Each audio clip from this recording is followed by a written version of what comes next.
ಕನಸೆಲ್ಲ ನಿಜ ಆಗಬೇಕು ಅಂತ ಏನಿಲ್ಲ. ಹಾಗಂತ ಕನಸು ಕಾಣೋದನ್ನು ನಿಲ್ಲಿಸೋಕ್ಕಾಗಲ್ಲ. ನಮಗೆ ಕನಸು ಬೇಡ ಅಂದರೂ ನಿದ್ದೆ ಕನಸಲ್ಲಿ ಬರೋದನ್ನು ತಡೆಯೋಕ್ಕಾಗಲ್ಲ. ಆದರೂ ಕೆಲವೊಂದು ಕನಸುಗಳನ್ನು ನಿಜ ಮಾಡಿಕೊಳ್ಳೋ ಓಟದಲ್ಲೇ ಯಾವಾಗಲೂ ಇರ್ತೀವಿ. ಅದರಲ್ಲಿ ಕೆಲವೊಂದು ನನಸಾದರೆ ಎಷ್ಟೋ ಕನಸುಗಳು ನನಸಾಗದೆ ಉಳಿದ್ಬಿಡುತ್ತೆ. ಯಾಕೆಂದರೆ ಇದು ನಮ್ಮ ಜೀವನ. ಅದಕ್ಕೆ ಇರೋ ಚಿಕ್ಕ ಪುಟ್ಟ ಕನಸುಗಳನ್ನು ಅಥವಾ ಆಸೆಗಳನ್ನು ಪೂರೈಸಿಕೊಳ್ಳೋಣ.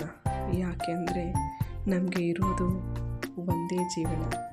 ಮತ್ತೆ ಈ ಜೀವನ ನಮಗೆ ಸಿಗುತ್ತೆ ಅನ್ನೋ ಗ್ಯಾರಂಟಿ ಇಲ್ಲ.